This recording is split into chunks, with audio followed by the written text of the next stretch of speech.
What's the matter? Not drinking? Is your unsophisticated palate unable to appreciate the taste of alcohol? If you can't understand this, you're no better than a dog, you know. Having beer poured over my head by my boss and being forced to crawl on the floor, I felt like I was going insane from the humiliation. It turned out there was a devil in the company I dedicated myself to, hoping to support the lives of those in need. My name is Eric. I was raised in a foster care facility until I was 18. My mother passed away in a traffic accident when I was 3. My father, who had left my mother when she was pregnant with me at 20, was already married to another woman by the time I was born. I only found out as an adult that I had siblings from my father's new family. To my father, I was just a nuisance to his new life and was thus abandoned. With no place to go after losing my mother to an accident, I had no choice but to grow up in a facility. I don't know about other places, but I think the environment was good. Unlike my worthless father, the adults and counselors at the facility were kind, often played with us, and especially the facility heads, Thomas and Linda Smith, would go out of their way to prepare homemade meals that were delicious. Linda, having no parents herself, didn't want the children to feel the same loneliness, so she put a lot of effort into cooking. Whether it was homemade hamburgers adorned with playful little flags, or freshly baked pies, I loved the time spent talking about school and friends over such meals. Sometimes, Thomas would bring enough game consoles for all the kids, and we'd play late into the night, only to be scolded by Linda, "Go to bed." It's a fun memory. Considering I was an abandoned child, I think I was brought up pretty well. All this was thanks to Mr. and Mrs. Smith, who really took good care of me. Linda, who must have gone through a lot in the past, had a saying that still stays with me. Even if you're ridiculed for being an orphan, it doesn't define your worthiness. Those who say such things are much poorer in spirit. As long as you have compassion for others, any way of life is fine. Thanks to them, I didn't go through a rebellious phase and grew up without much trouble. If there was one concern, it was that I had to leave the foster care facility at 18. While many kids went to work, I loved studying and wanted to go to college. As my 18th birthday approached and I became more reticent, Mr. and Mrs. Smith grew very worried about me. They wanted me to stay happy since our time together was running short. I could see the concern on their faces as they looked at me. I didn't want to worry them either. Finally, I confessed that I really wanted to go to college. But I'm grateful just for having been raised so well here, even as an abandoned child. I just wanted you to know, when I turn 18, I'll work hard just like the older guys here. Mr. and Mrs. Smith simply said thank you, and that evening, we had a pleasant dinner as we always did. Later, I received astonishing news from them. There was someone called Mr. Kindheart who wanted to support my college education. The condition was to report my college grades for Mr. and Mrs. Smith, and not to inquire about Mr. Kindheart's identity. I eagerly accepted this lifeline. I studied desperately for the rest of my high school days and managed to be accepted into a university. Mr. and Mrs. Smith were overjoyed at my acceptance as if it were their own achievement, and treated me to an upscale restaurant in secret celebration to everyone at the facility. I had never known vegetables could be so fluffy, or that roast chicken could be so crispy and tender. It was a glimpse into the sophisticated world of adulthood, something I had never experienced before. While the meals I shared with the couple at the facility were wonderful, what truly made me happy was feeling their love and joy. I'm sure I'll never forget this day. As the first college student from the facility, I was allowed to commute from Mr. and Mrs. Smith's residence. Since they had no children of their own, they raised me as if I were their actual son. And I, in turn, came to regard them as my real parents, immersing myself in my studies and eventually starting to call them Mom and Dad. Living together, I discovered that Linda had a huge scar from a burn on her back. It was a terrible keloid scar, covering half of her back. "Back in the day, our house caught on fire," she'd say cheerfully, recounting the story. "My biological mother also died in a traffic accident. I often wonder if, had medical technology been more advanced back then, it could have healed this scar. Maybe my birth mother might have still been alive too." That's why I started to dream of working for a medical device manufacturer. After 4 years of intense study in college, I graduated at the top of my class. When I landed a job at an innovative medical device company known for proposing new treatments, my adoptive parents cried tears of joy. But the job after joining was tough. While cramming a mountain of technical terms into my head, I also had to do field work and support for the actual products, which kept me incredibly busy. However, it was fulfilling. Thanks to our new products, there were times when doctors and patients on the front lines would express their gratitude. It made me happy. I wanted to support more people's lives with the power of new medical advancements, something that didn't arrive in time for my birth mother or Linda.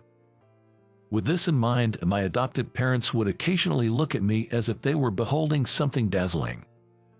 What could I do to start repaying them? That's right, I'll take them to that memorable restaurant with my first paycheck. I'm looking forward to it. One day, my boss Robert, who had been strict but fair in his guidance, was promoted to headquarters, and a new boss named Bob was transferred in. Apparently, he was a rising star who had just returned from an overseas business trip. I was looking forward to hearing his stories, but it turned out he was quite the character. Bob went out of his way to dig up our resumes and made snide remarks whenever he could, acting as if everyone but himself was inferior. The atmosphere at work worsened just because of his presence. Especially towards me, he was particularly harsh, saying things like, "How did a dirty poor kid raised in a facility manage to graduate from college? Through some scam. A trash like you handling our products devalues the company. Just quit already. Instead of curing people's illnesses, we should be fixing the rotten character of scum who joined just for the salary. I'm talking about you." Got it. I missed Robert, but I hated the idea of considering a job change when I had finally found work that could truly help others. After all, it was Thomas who had recommended this company to me, saying, "How about this place?" Holding Linda's teachings close to my heart, I calmed my anger towards Bob by thinking, only a truly poor person needs to belittle others to feel alive. One day, while enduring Bob's bullying, my much-anticipated first bonus was deposited. Today, as usual, Bob mocked me with, "Eric, no money and no woman." Does he think that's funny? Although Bob was annoying to other capable employees as well, his way of bothering me, the youngest in the department, was particularly irritating. He kept going on and on about his dinner plans with his fiancée, whom he was very proud of, even though nobody asked. She's apparently a young and beautiful heiress from a well-known company. Poor you, young and yet without a single girlfriend. You should take a leaf out of my book. Elite course with a president's daughter as my girlfriend. Well, that's impossible for you, right? After he seemed satisfied with his rant, Bob finally left the office. Is it finally over? I need to wash away this unpleasant feeling before 6 p.m. I have an important plan today. After all, today is the day I'm treating my adoptive parents to that restaurant. At 5:45 p.m., I straightened the suit my adoptive parents had bought for me and opened the door to the restaurant. I had a reservation under the name Eric. As I stepped into the restaurant, I noticed a couple chatting happily. Bob is so capable at work and kind to me. He's really wonderful. Compared to him, that Eric. How long does he plan to stick around in the company? Do you think so too, Emma? Indeed, a place for elites like our company has no room for poor people. To my astonishment, the couple chatting was Bob and his fiancée. Why on earth are they here? I was so shocked that I stopped in my tracks. Then Bob noticed me looking, and our eyes met. This could turn into a big problem. "What, Eric? What are you doing here?" I couldn't let this ruin the special day. I tried to handle the situation calmly, aiming for a peaceful resolution. "I reserved this place to treat my parents to a meal in celebration of my first bonus. What a coincidence to see you here. Is this the fiancée you mentioned?" Bob's fiancée, Emma, distorted her beautiful features with a look of disgust upon locking eyes with me. It seemed she had heard quite a bit about me from Bob. "How dreadful. Oh, isn't this a bit out of your league? That suit, that tie," they scream poverty. "People like you wouldn't appreciate the taste of a place at this level, right?" Bob started to bully me just like he would at the office, egged on by his fiancée's words. "Exactly. The place loses its class when filthy poor people like you show up. Don't bother others outside of work, too. Well, meeting here must be some sort of fate. Let me give you a toast." Bob grabbed an open wine bottle and poured it over my head with force. The suit my adoptive parents had proudly gotten for me was soaked with wine, leaving me in a miserable, drenched state. Seeing this, Emma laughed. "Suits you right. Isn't your boss's drink tasty? This is what an after-work drink is all about. What a waste to spill it on the floor." "Hey, Eric. I've heard about you from Bob, a money grubber who graduated from college by dirty means, coming from a facility. I hate barbaric poor people. Bob's pour is much tastier than the muddy water you've been slurping, right? It's too precious to waste on the floor. Come on, lick it up and clean it." "What's the matter? Not drinking? Does your unrefined palate not recognize the taste of alcohol? If you can't appreciate this, you're less than a dog, you know." Bob, with wine dripping from my head, tried to force me to crawl on the floor. "Bob, please stop. My parents will be here any moment. It'll ruin the dinner if they see me like this." Bob sneered at my resistance as if mocking it. "Still saying that? Having a meal with your parents while soaked and miserable? I'd go mad if I were you. So, you're always being guided by your boss like this, huh? Are you going to report your incompetence to your parents? You're the crazy one." If only I could say, "You're the crazy one." My adoptive parents had been looking forward to today so much. How saddened they would be to see their son in such a pitiful state. The moment I encountered Bob here, my plan to show my gratitude today was doomed to fail.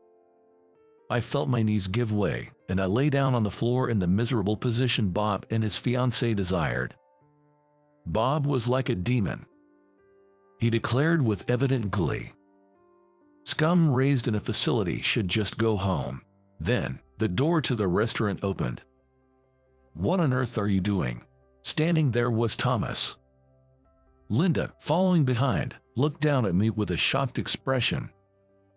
"It's over." Bob, as if his earlier behavior was a lie, quickly put on a thick facade.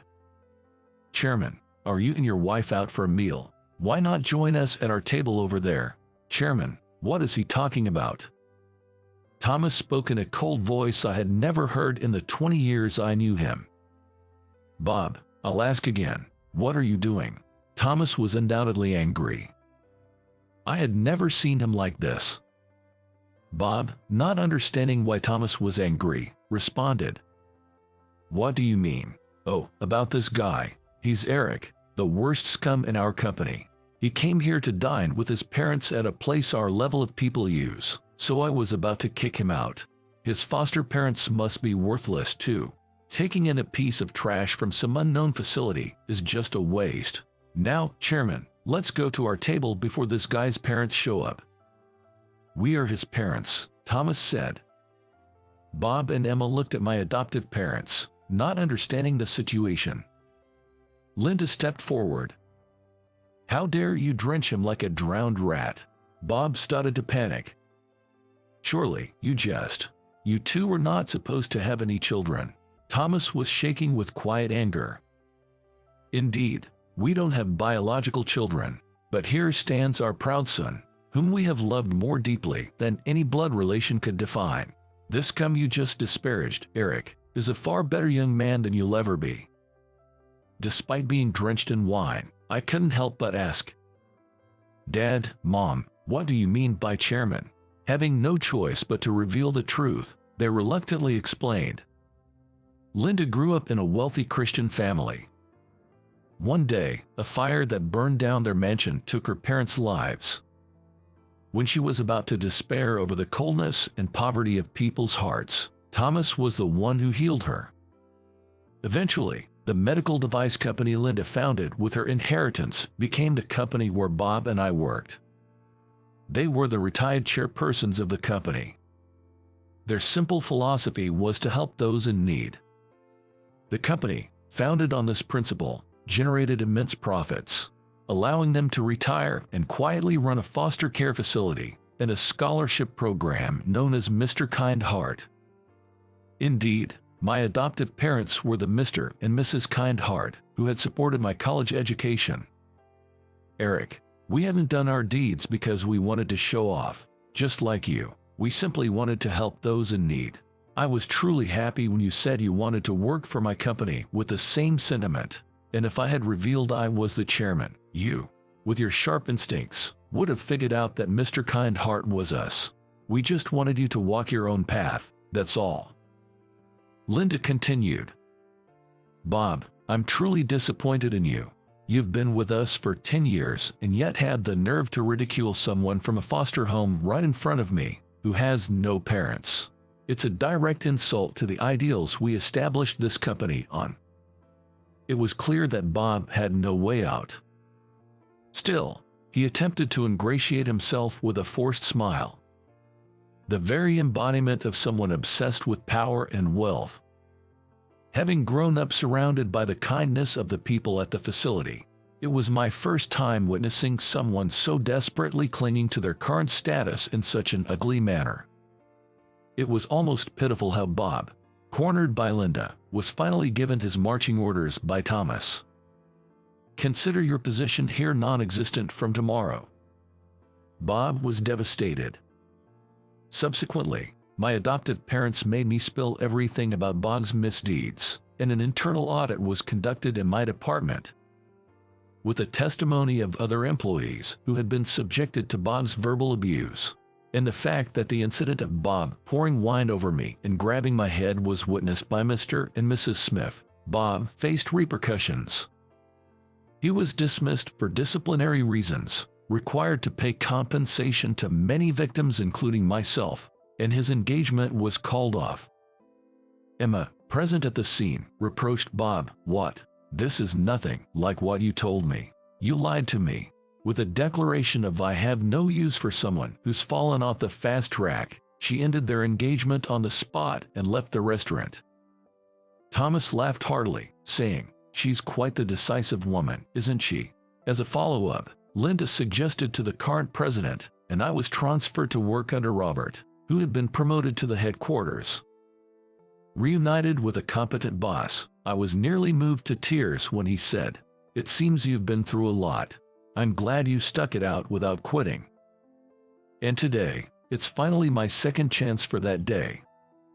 I slipped into the same suit I had just gotten back from the dry cleaners, the very one I wore on that day.